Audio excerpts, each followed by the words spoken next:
నేను వీటిని ఒకటే చెప్తున్నా, మీతో నేనుంటా. ఈ రాష్ట్ర అభివృద్ధికి, ఈ దేశ అభివృద్ధికి మీరు సహకరించండి. మీరు ఏ కార్యక్రమం, మంచి కార్యక్రమం చేసినా దానికి పూర్తిగా సహకరిస్తామని చెప్పి మరొక్కసారి తెలియజేసుకుంటూ, చాలా స్టూడెంట్స్ని చూస్తే ఉత్సాహం ఎక్కువైపోయి తెలుగుదేశం పార్టీ జెండా కూడా పట్టుకొచ్చే పరిస్థితికి వచ్చారు. అంటే మామూలుగా యూనివర్సిటీలు జరగవు, కానీ జరగకూడదని నేను కోరుకుంటున్నా. ఆ ఉత్సాహం అవసరం లేదు. కానీ నేను మిమ్మల్ని కోరేది ఒకటి, మీరు రాజకీయాలు అవసరం. ఎందుకంటే రాజకీయాలు లేకపోతే అభివృద్ధి లేదు. మీరు చూశారు 2019లో మళ్ళీ కానీ తెలుగుదేశం గెలుసుంటే ఈరోజు విట్టెట్టుండేదో ఒక్కసారి ఊహించుకోండి. That is power of public policy. ఈరోజు వచ్చాం.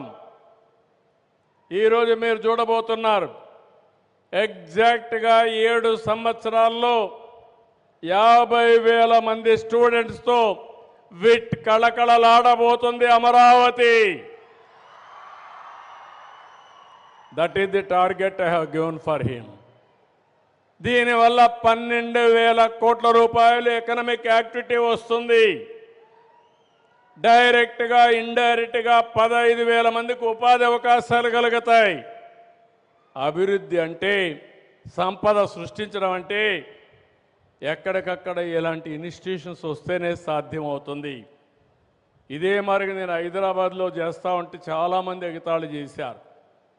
ఈరోజు మీరు ఒక్క విషయం గుర్తుపెట్టుకోవాలి, ఆలోచనలు ఎంత పవర్ఫుల్ అంటే, పబ్లిక్ పాలసీస్ ఎంత వినూత్నంగా ఉంటాయంటే, ఈ అమరావతి ఒక ఎగ్జాంపుల్. చాలామంది డబ్బులు లేవని అభివృద్ధి ఆపేతారు. కానీ నేను ఆలోచించింది, సంపద సృష్టిస్తే ఆటోమేటిక్గా వస్తుందని ఒక వినూత్నమైన ఆలోచన ఇచ్చాను.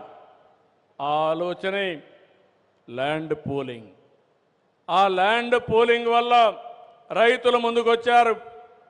ల్యాండ్ మానిటైజేషన్ వల్ల అమరావతి నిర్మాణం సాధ్యమైంది.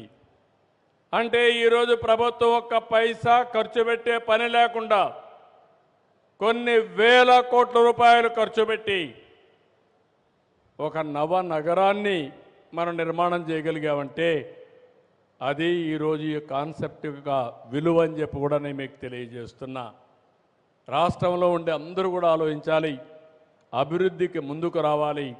అభివృద్ధి వల్ల సంపద సృష్టించబడుతుంది, సంపద వల్ల ఆదాయం పెరుగుతుంది. దానివల్ల మళ్ళా సంక్షేమ కార్యక్రమాలు కానీ ప్రజల సాధికారత సాధ్యమవుతుందని చెప్పి తెలియజేసుకుంటూ, మరొక్కసారి ఇలాంటి బ్రహ్మాండమైన కార్యక్రమానికి వచ్చిన స్టూడెంట్స్ అందరినీ పేరు పేరున అభినందిస్తూ అందరికీ నమస్కారాలు. Thank you.